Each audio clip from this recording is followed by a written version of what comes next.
அர்த்தமுள்ள இந்து மதம். கவிஞர் கண்ணதாசனின் தத்துவ படைப்பு. அத்தியாயம் 12. நல்ல மனைவி. மனைவியை தேர்ந்தெடுப்பதில் இளைஞர்கள் கடைப்பிடிக்க வேண்டிய நிதானத்தையும் எச்சரிக்கையையும் இந்து மதம் வலியுறுத்துகிறது. அவசரத்தில் கல்யாணம் பண்ணி சாவகாசத்தில் சங்கடப்படாதே என்பதே இந்துக்களின் எச்சரிக்கை பழமொழி. இளம் பருவத்தின் இரத்தத் துடிப்பு வெறும் உணர்ச்சிகளையே அடித்தளமாகக் கொண்டது. அந்த பருவத்தில் காதலும் தோன்றும், காமமும் தோன்றும். ஒரு பெண்ணிடம் புனிதமான காதல் தோன்றிவிட்டால் உடல் இச்சை உடனடியாக எழாது.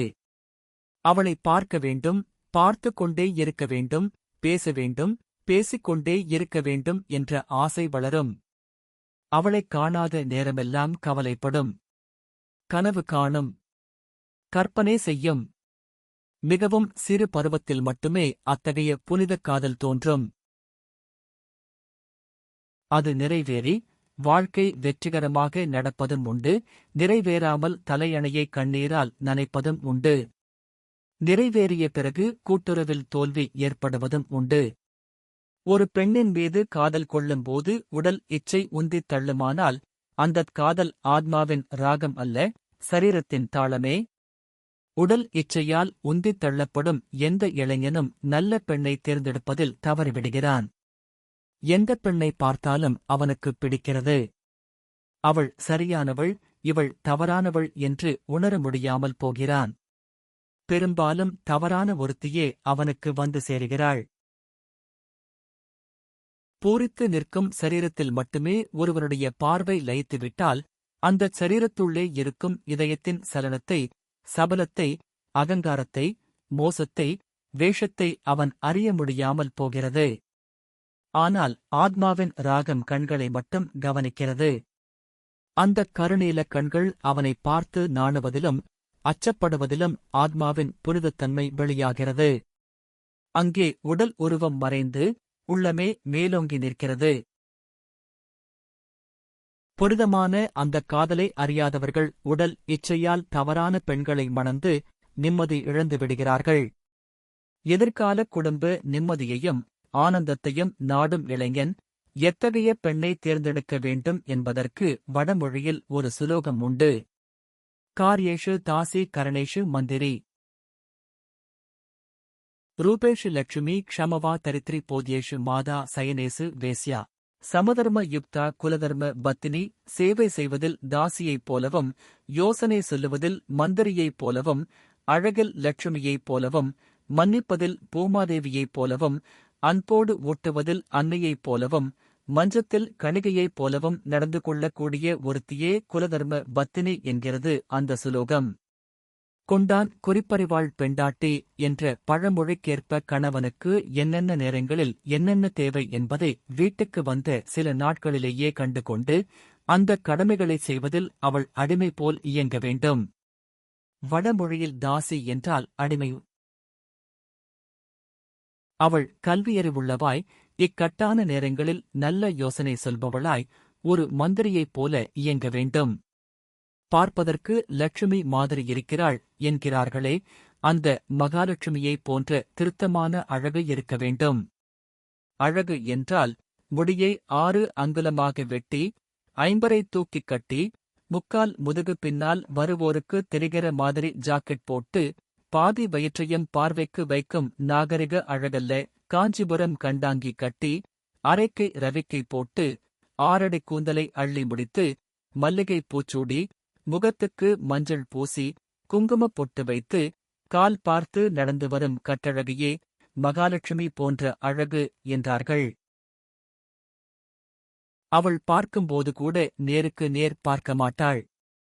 யான் நோக்கும் காலை நிலன் நோக்கும் நோக்காக்கால் தான் நோக்கி மெல்ல நகும்பு என்றான் வள்ளுவன். ஒரு கண் சிறக்கணித்தாள் போல நகும் என்பதும் அவனே. எந்த ஆடவனின் அழகும் ஒரு பெண்ணின் பார்வையில் திடீரென்று அதிர்ச்சியைத் தருமென்றால் மகாலட்சுமி போன்ற குலப்பெண்கள் அந்த அதிர்ச்சிக்கு பலியாகி விடுவதில்லை. இடிதாங்கிக் கருவி இடியை இழுத்து கிணற்றுக்குள் விட்டுவிடுவது போல் அழகான ஆடவன் தந்த அதிர்ச்சியை அடுத்த கணமே அவர்கள் விரட்டிவிடுகிறார்கள். ரூபத்தில் மகாலட்சுமி, என்று சொல்லுகிற சுலோகம் அப்படிப்பட்ட ரூபத்திலுள்ள இதயத்தையும் மகாலட்சுமியின் இதயமாகவே காட்டுகிறது. பொறுத்தருள்வதில் அவள் பூமாதேவியைப் போல் இருக்க வேண்டும். கணவரது சினத்தைத் தணிக்கும் கருவியாக இருக்க வேண்டும். அவரது கோபத்தில் எண்ணெய் ஊற்றி குடும்பத்தை இரண்டாக்கிவிடக்கூடாது. நல்ல குலப்பெண்களால் அது முடியும். அறுசுவை உணவை அன்போடு ஊட்டுவதில் அவள் தாய் போல் இருக்க வேண்டும். தாயோடு அறுசுவைப்போம் என்பது நம் முன்னோர் மொழி. பள்ளியறையில் அவள் கணிகையைப் போலவே நடந்து கொள்ள வேண்டும். கணிகையின் சாகசம், சாதுர்யம், ஊடல், கூடல் அனைத்தும் உள்ளவளாய் இருக்க வேண்டும். மீண்டும் மீண்டும் அவளையே பார்க்க வேண்டும் என்ற ஆசை கணவனுக்கு எழ வேண்டும். அப்படிப்பட்ட ஒரு பெண்ணை தன் பத்தினியாக ஏற்றுக்கொண்டவன் பெரும்பாலும் கெட்டுப் போவதும் இல்லை, வாழ்க்கையில் தோல்வியடைவதும் இல்லை. நல்ல பெண்ணை மணந்தவன் முட்டாளாய் இருந்தாலும் அறிஞனாகிவிடுகிறான். அவன் முகம் எப்பொழுதும் பிரகாசமாயிருக்கிறது. தவறான பெண்ணை அடைந்தவன் அறிஞனானாலும் முட்டாளாகிவிடுகிறான். அவன் முகத்தில் ஒளி மங்கிவிடுகிறது. எல்லாம் சரி. அத்தகைய நல்ல பெண்ணை கண்டுபிடிப்பது எப்படி? அதற்கு பாண்டிய நாட்டு இந்துக்களிடையே ஒரு பழமொழி உண்டு. தாயைப் பார்த்து பெண்ணெடு தரத்தைப் பார்த்து வரவிடு. நிலத்தைப் பார்த்து பயிரிடு நேரம் பார்த்து முடிவெடு என்பார்கள். தாயை தண்ணீர் துறையில் பார்த்தால் மகளை படிக்கட்டில் பார்க்க வேண்டாம் என்பார்கள். தாயைப் போல பிள்ளை நூலைப் போல சேலை என்பார்கள். தாயின் குணங்கள் பெண்ணுக்கும் தந்தையின் குணங்கள் பிள்ளைக்கும் படிவதாக ஐதீகம். அப்படி படியாமலும் போவதுண்டு, அது விதிவிலக்கு. ஆகவே தாயைப் பற்றி தெரிந்து கொண்டால் பெண்ணை பார்க்க வேண்டியதில்லை. இளைஞனின் துடிதுடிப்பு தாயைப் பற்றி கேள்வி கேட்பதில்லை. பெண்ணின் வாளிப்பான அங்கங்களே அவன் நினைவை மயக்குகின்றன. அதனால்தான் பெற்றோர் பார்த்து மகனுக்கு பெண் தேட வேண்டும் என்கிறார்கள். பெற்றவர்கள் பெண் பார்க்கும்போது பெண்ணின் குலம் கோத்திரம் அனைத்தையும் ஆராய்ந்து பார்த்த பிறகுதான் பேசி முடிக்கிறார்கள். அத்தகைய திருமணங்கள் நிதானமாக அறிந்து முடிக்கப்பட்ட திருமணங்கள் 100% வெற்றிகரமாக அமைந்திருக்கின்றன. ஆத்திரத்தில் காதல், அவசரத்தில் கல்யாணம் என்று முடிந்த திருமணங்கள் 100% தோல்வியே அடைந்திருக்கின்றன. ஆகவே ஆயுள்கால குடும்ப வாழ்க்கைக்கு நிம்மதி வேண்டும் என்றால் பெண்களை தேடும் பொறுப்பை பெற்றோர்களிடம் விட்டுவிட வேண்டும். காவியத்துக்கு சுவையான காதல் வாழ்க்கை பல பேருக்கு நேர்மாறான பலனையே தந்திருக்கின்றது.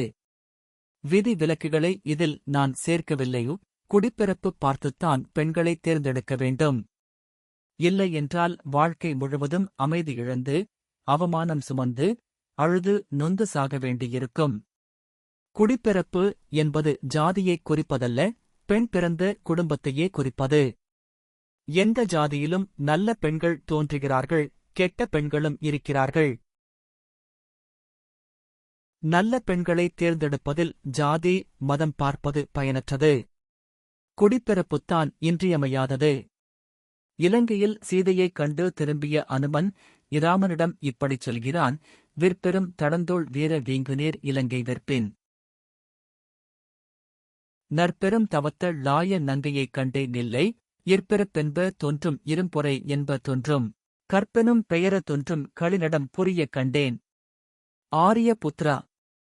நான் இலங்கையில் சீதை என்னும் நங்கையைக் காணவில்லை. குடிப்பிறப்பு என்ற ஒன்றையும், சிறந்த பொறுமை எனும் ஒன்றையும், கற்பு எனும் ஒன்றையும் கண்டேன் என்கிறான். நலத்தின்கண் நாரின்மை தோன்றின் அவனைக் குலத்தின்கண் ஐயப்படும் என்றான் வள்ளுவன். நடத்தையின் குற்றம் குலத்தின் குற்றமே என்பது வள்ளுவன் வாதம். ஆகவே ஒரு பெண்ணின் குடிப்பிறப்பை கூர்ந்து அறிதல் இன்றியமையாதது. நற்குடிப் பிறப்பை அறிந்து கொண்டுவிட்டால் பிறகு பெண்ணின் உருவத்தை மட்டும் பார்த்தால் போதும். மற்ற குணங்கள் தாய் வழியே வந்திருக்கும். பொறுப்பற்ற இளைஞன் குடும்பப் பொறுப்பை மேற்கொண்ட பிறகு அந்த ரதம் நீண்ட தூரம் செல்ல வேண்டிய ரதம் என்பதை அறிந்தால் இதில் எச்சரிக்கையாக இருப்பான். நல்ல துணை கிடைக்காமல் பைத்தியக்காரரைப் போல் உலவும் துர்ப்பாக்கியசாலிகளின் கண்ணீரில் இருந்து பெண்ணை தேர்ந்தெடுக்கும் பாடத்தை இளைஞர்கள் கற்றுக்கொள்ள வேண்டும். பத்தாவுக்கு ஏற்ற பதிவிரதை யாமானால் எத்தாலும் கூடி வாழலாம் சற்றேனும். ஏறுமாறாக இருப்பாளே யாமாயின் கூறாமற் சந்நியாசம் கொள். சண்டாளி சூர்ப்பனகை தாடகையைப் போல் வடிவு கொண்டாளை பெண்ணென்று கொண்டாயே தொண்டா செருப்படிதான் உந்தன் செல்வமென்ன செல்வம் நெருப்பிலே வீழ்ந்திடுதல் நேர் என்றாள் தமிழ் மூதாட்டி. கைப்பிடி நாயகன் தூங்கையிலே அவன் கையை எடு அப்புறம் தன்னில் அசையாமல் முன்வன் அயல்வளைவில் ஒப்புடன் சென்று துயில் நீத்து பின்வன் உறங்குவாளை எப்படி நான் நம்புவேன் இறைவா கச்சி ஏகம்பனே என்று புலம்பினார் பட்டினத்தார். சித்தர்கள், ரிஷிகள், சந்நியாசிகள் பலர் மனைவியால் விரக்தியுற்று அப்படி ஆனவர்கள் என்பதால்தான் நதி மூலம் ரிஷி மூலம் பார்க்கக்கூடாது என்கிறார்கள். இல்லாள் அகத்திருக்க இல்லாத தொன்றில்லை இல்லாளும் இல்லாளே ஆமாயின் இல்லாள் வலிகிடம் மாற்றும் உரைக்குமேல் அவ்வில் புலிகிடம் தூராய் விடுந்து. இதுவும் மூத்தோர் மொழி. இல்லாள் என்பவள் இல்லத்தை ஆள்பவள். அவள் அன்பில்லாளாக, அடக்கமில்லாளாக, பணமில்லாளாக, பத்தினித்தன்மை இல்லாதாக இருந்துவிட்டால் உன் வீடு புலி கிடந்த குகைபோல் ஆகிவிடும் என்பது முன்னோர் எச்சரிக்கை. இந்து புராணங்களில் ஈடுபாடு கொண்டவர்கள் நல்ல மனைவியின் இலக்கணங்களை அறிவார்கள். இன்றைய இளைஞனுக்கும் மத ஈடுபாடு ஏற்பட்டுவிட்டால் அவன் கண்ணை மனது வென்று நல்ல பெண்ணை நோக்கிக் கொண்டு போகும். சுபம். அடுத்த அத்தியாயத்தில் சந்திப்போம்.